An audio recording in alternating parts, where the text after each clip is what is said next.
morning. We are 6 months pregnant. We are sleeping in sports bras every single night.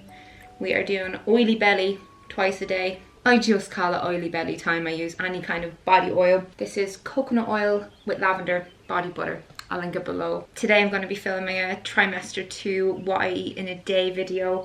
And we're going to be having chats about body confidence. Pregnancy is a time where you just start seeing all these lumps and bumps popping up and your boobs turn into melons. Don't think I have done a food diary video since my first trimester when I was still dealing with a lot of nausea and stuff. Just know that no nausea, lots of energy, feeling so much better, and pregnancy has temporarily gotten rid of my IBS, my irritable bowel syndrome, my intolerances to foods that would set off my IBS, and I know this happens for a lot of pregnant women. I am praying that it stays gone, but I'm just trying to make the most of it being gone by indulging in a wide variety of food. So yeah, hope you like this. Give it a thumbs up if you would like to see more Food Diary Fridays more regularly on my channel, and yeah, let's get on with the day. You doing your plie squats? Yeah, I do these every day too, a few times a day, just to usually twice a day to prep for labour. My first ever teddy, Thomas's first ever teddy, Rosie and Jimmy, and Jamie is for our little one. I better dress myself. I'm going to wear this little Fabletics top and some of my trusty maternity leggings. As a Fabletics ambassador, it is my duty to inform you that when you become a VIP, you can get 2 pairs of leggings for £24 and you can get 50% off all items. I think this is a good time to touch in on body image, especially because I started this series to document my eating disorder recovery, and very much tied in with that, obviously, for a lot of people who watch this as well, is body image, and is, I guess, a sense of control over how you look physically. And I've always been very much about untangling what you're eating from body image. I'm gonna do something I haven't done on here in ages. I'm putting on a little bit of makeup on camera before our morning walk. But I just want to let you know what I had for my breakfast. I'm going to be using Charlotte Tilbury foundation and my MAC Studio Fix concealer, just in case you're wondering. Today I had high fibre granola. So fibre is a pregnant lady's best friend, seeing as everything in the digestive tract kind of slows down because your bump's expanding and shoving your other organs all over the place. I mixed a bunch of the granola with some high protein Greek yogurt, which is just a staple in my diet. I absolutely love Greek yogurt, and some chopped and washed local strawberries as well. And then into the bowl of mush I mixed some Udo's oil for my omegas, as I'm repulsed by fish right now. I need to get them in, and also then some honey. And every morning I have pregnancy vitamins as well, any kind of vitamins specifically for pregnancy, and always probiotics, which are great for your gut. This one has added fiber because that can't hurt, and I mix it with water or juice. Anyway, tangent. I want to talk about body confidence, right? I've been thinking about this a lot, and I've been understanding why so many women when they're pregnant just completely mentally spiral. Because say if you've trained yourself out of not weighing yourself, which is something I'd done, I had to start weighing myself every week to make sure I was gaining enough weight for the baby, and then just again being aware of what I weigh and how I felt the last time I weighed this much, for example. I have to make sure my weight gain is within the right range to be able to give birth in the midwife-led unit, because you have to have a healthy BMI. It means less complications and stuff like that. So yeah, it's been that side of it's been a little bit challenging, but you know, I have talked about my body dysmorphia. I dealt with it really badly for a few years, and all I've really been able to do is hush the body dysmorphic voice. I have not been able to eradicate it completely, and I don't really know anyone who has. Body dysmorphia is a mental health condition where you spend a lot of time worrying about real or perceived flaws. For a long time I couldn't even imagine myself being pregnant. I knew I wanted to have a family, I wanted to be a parent, but the whole having the babies part wasn't something I could even really think about. I just couldn't imagine me dealing with the changes that pregnancy brings. This has gone back a few years, but that's how I know I wasn't ready to be a parent, because I was making it all about me and my feelings about my body. And while I've been pregnant, I've not noticed the changes as much day to day, and that's why I often like put side by side pictures on Instagram and stuff. I really love being able to like see that, oh yes, my baby is developing well and I am gaining the weight that I need to be gaining. It's almost like the body dysmorphia is working in the other way now, where I'm like, oh, mentally I'm like, oh no, I'm not gaining enough weight and I don't look pregnant enough. It's just so silly. Body dysmorphia has also affected me with, you know, my acne scars, because I had quite really bad acne scars. I had some treatments for them, which I had to stop because of coronavirus and being pregnant. This is just Benny tint for a little bit of blush on my cheeks. If I didn't view myself as so much more than what I look like and what my body, how my body looks and feels and stuff, if I didn't view myself as a much more full rounded person, it would be really difficult, I think, because some people get so attached to their outer shell, and I can imagine that's why pregnancy can send them spiraling. Just do a smidge of Charlotte Tilbury bronzer. But yeah, I wanted to share a few things that I think have really helped me with feeling confident in my body. Before going into this, I let go of the pregnancy ideal, like this image of the perfect pregnancy, you know, the one they always sell to us in ads, where they hire these like drop dead gorgeous models who have this tiny little belly and everything else is really, really slim and toned, and all that changes about them at all is their belly bump. My body is a machine and it has to adapt in order to make this child, and you know, it's a home for the real me to live in. Like, I am not my body, so my body doesn't need to be perfect. I am not my pregnancy. I am still a wife, I am still a friend, I'm still a daughter, a sibling. I still have my own interests and talents and everything like that. Next is that I police how I speak to myself.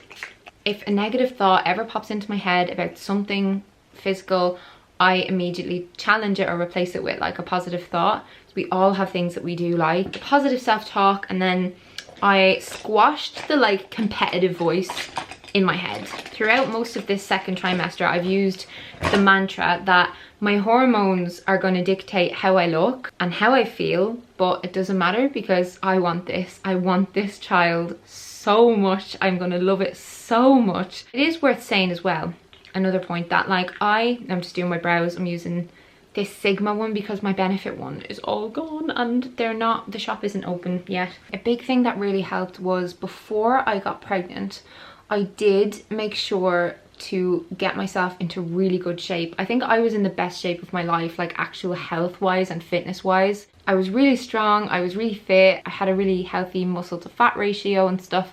And I know it's awkward and uncomfortable talking about weight and fat when you have come from an eating disorder background and you have to have a different relationship with that stuff.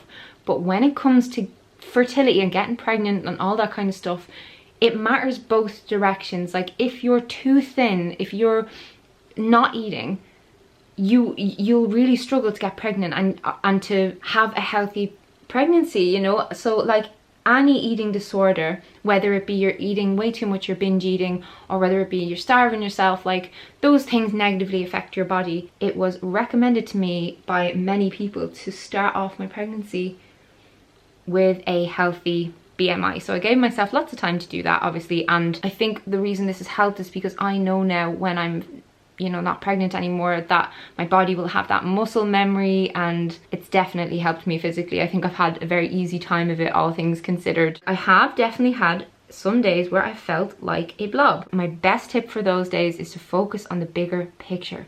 Focus on the fact that you're growing a human. I remind myself that my body is changing to help my tiny baby, and that it's an incredible, beautiful, natural process. Another one is that I seek reassurance from my husband, and I don't think there's anything wrong with that if you're feeling a little bit mouldy, you know.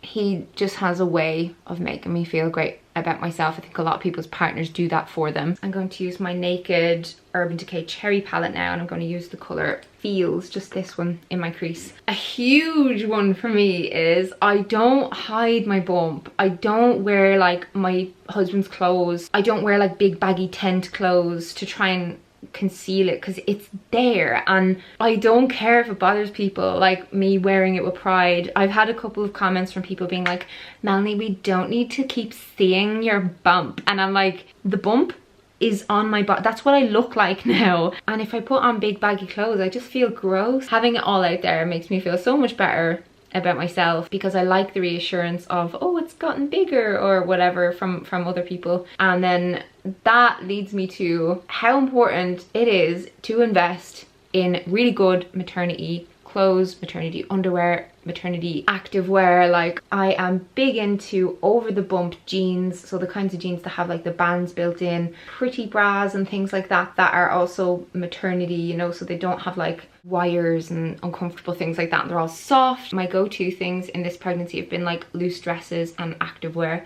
And even before I was pregnant, I was kind of living in activewear, but like, honestly, being a Fabletics ambassador during this pregnancy has just been absolutely utterly incredible. Like, part of my job is to wear cute, comfortable workout clothes and to tell other people about how they can save money getting cute, comfortable workout clothes. Not a fan of this Charlotte Tilbury mascara, to be honest. I really miss my Benefit one, but again, Benefit aren't open, so I'm so grateful for the Fabletics VIP membership. The way it's set up, it gives you access to half price outfits and leggings and stuff at a fraction of their actual price that they're sold for if you're non-VIP, or the price that they're worth anyway, because they're such good quality. And like, all of my maternity leggings, like, I'm wearing the navy ones at the moment, but I've washed them so many times and they come out absolutely perfect. And that's been just a dream, to have the VIP membership where you get new stuff every month if you want it or when you need it. Like, you don't have to keep your membership going. First of all, you can cancel it whenever you want, but with the monthly ones, like, it's like kind of like if you say you have a gym membership and you have to pay it every month even if you don't go, but with Fabletics you don't have to pay it if you don't want anything or whatever. You just skip by, I think it's the 5th of each month. I love working with them because with the times we're in right now, people are struggling financially also to find places that are actually delivering clothes and stuff, you know, through the whole COVID thing. Like, I was still getting my deliveries, saving money, and then they have these gorgeous prints out each month. I just love them. Like, even when I'm not working with them anymore, I'm still going to be wearing their activewear. They are an inclusive brand. They have this whole ethical sourcing code. They really understand how to make gym stuff, cozy loungewear and that kind of thing that's actually fit for purpose. Like, it's cute, obviously, you know, if you want to get a nice Instagram picture, but more importantly, far more importantly, they are comfortable to wear while you're exercising, and they cater for pretty much everybody. They have a huge size range. Oh, the baby's waking up. I just felt its little like elbow or its little foot like kind of at my skin. I'm never gonna get fed up with these feelings, never. Although I don't like when the baby kicks downward, because it just feels like I'm getting punched in the vagina. I'm going to use Awaken by Sigma on my lips, and then we are going for a stroll in Fabletics, but not just because they're sponsoring this video, because they're pretty much all I wear when I go for walks. Thomas and I aim for about 10,000 steps a day. It's just nice to get some fresh air and to look stylish and be comfortable while you do it. Ooh. Oh yeah. Thomas and I have just stopped to get a little coffee, and they have these little love hearts painted for the 2-meter distancing, but basically they let 3 people in at a time, and then you wait outside for your coffee. Yeah, wait here. What's that say? Walter, wait. Walter, wait. I am the one who lifts. Little sit. It's so nice out. Today I have a lovely iced latte with soy milk. I have this boiling hot double espresso to cool me down on a hot summer's day. Thomas and I are observing all of the buggies that are going by, because we have to buy a buggy and a co-sleeper and a little chair to like shake the baby and a little baby bath. Shake the baby. Not shake it, just like rock it to sleep. Any suggestions, feel free to leave them in comments, because That's a good idea. I'm finding it hard to I'm finding it quite hard to do the research. There are so many lists of like the top 10 buggies of 2020, and they're all different. I'm like, what are the top 10? I want a cool one. You're pretty. No. You're pretty. Stop it. Quick lunch now before I do some writing and editing. So I have in here, I've just got like half of an avocado with some salt and 2 free-range scrambled eggs. And I know it looks really disgusting, but these 2 things together are so filling, like, and very healthy. And then I have here my green smoothie with spinach and oats and peanut butter and I think 1.5 bananas. I've run out of my really nice protein powder, like the vegan one, and I bought this new one. It's disgusting, so I didn't even include that or put it in here because I'm not giving them any free promo. It was crap. The Clean Lean brand is the one I like, and their vanilla one is gorgeous, but it's really nice without. The bananas have to be ripe, by the way. Makes it a lot sweeter because there's nothing else really sweet in here, you know. This is my little writing snack, so I'm gonna have a few of these salted caramel bites. They're made of dates and almonds and cashew nuts and stuff, and they taste amazing. They've got like sea salt and coconut oil and loads of yummy stuff, but they're delicious.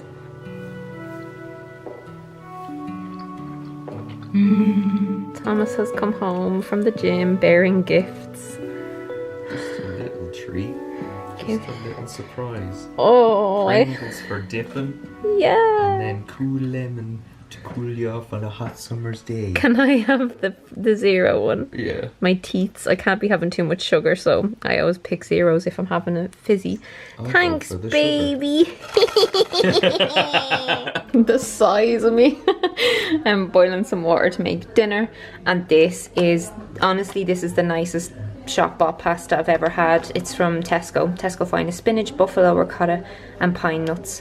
Girasoli, whatever that means, but it's so nice. We're gonna have a packet each. I'm just gonna mix it with red pesto and chop up some spinach on the plate as well for a bit extra veg. Thomas is making wheatgrass juice. I don't like this stuff, but it's extremely good for you. You love it, don't you? Yeah. He said it's kind of like having a coffee, and he just grows it in these trays, and it's much cheaper than buying actual like bags of it. Yeah, it's good for digestion. It's got loads of vitamins, and it's got chlorophyll. And that's supposed to be really good for you too, but I can't remember why. Now, would you just look at that? Would you look at that? Thomas, I'm going to be really sad if I start reacting to gluten again after this pregnancy. Oh my god, it's so good. We're on the last episode of a show called Reckoning. I saw Stephen King recommend it on Twitter. It's very absorbing. 10 out of 10 recommend. And I recommend this pasta more than I recommend the show. This is to die for. Every night now, because I don't like getting in and out of the bed, Thomas runs down to get me glasses of water and treats, and we're gonna share this because I'm actually not that hungry at all, but I want to like pick at something while we watch shows. And this is a vegan Magnum. Now, I've not tried one of these yet, but Thomas had one yesterday. I had it last time. It tasted the exact same as a regular Magnum. It was crazy. Did it? Yeah. Chocolate test first. Dark chocolate usually doesn't have dairy in it anyway, so that was obviously going to be nice. The schnozberries taste like schnozberries. Can I eat it down to halfway and then I'll give you the rest? Or do you want to take bites? No, you can have you sure? half and then I'll have half. You can have the good half. Why is that the good half? Because the second half then is all half melted and messy. We'll take turns. I shouldn't have to mention this, but just in case you don't realise, I drink water all day. I'd say I'm drinking 3 litres at the minute a day, maybe a little bit more. I'm just way thirstier since I got pregnant. Prego.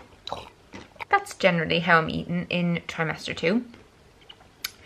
Kind of just the same as always. Maybe some of the meals are a little bit bigger and I'm not burning as many calories as I used to. So how much weight had I put on when I checked? It was like 13.5 pounds since I got pregnant or something, which is like on track anyway.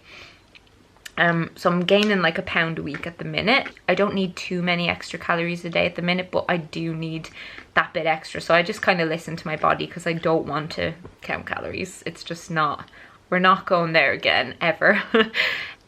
You enjoying that ice cream now, right? I just do what Thomas does basically, like we just eat when we're hungry. Breakfast and supplements, lunch, snacks if I want snacks, dinner and dessert, lots of water, bit of exercise every day. And with that routine and structure, there's plenty of room for, like, you know, if I'm having a takeaway, which we do, we usually have a takeaway every week.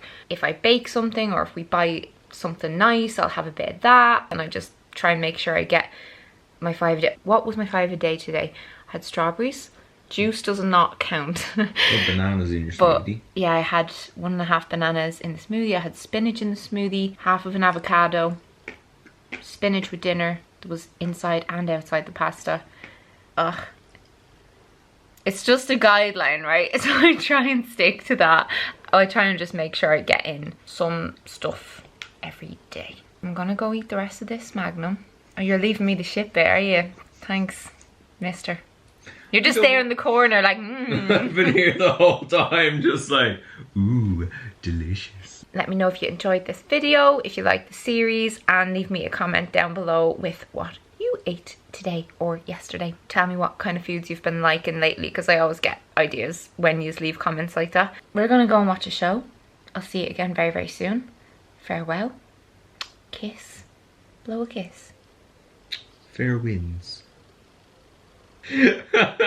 What did I marry? What? Fair winds. What does it even mean?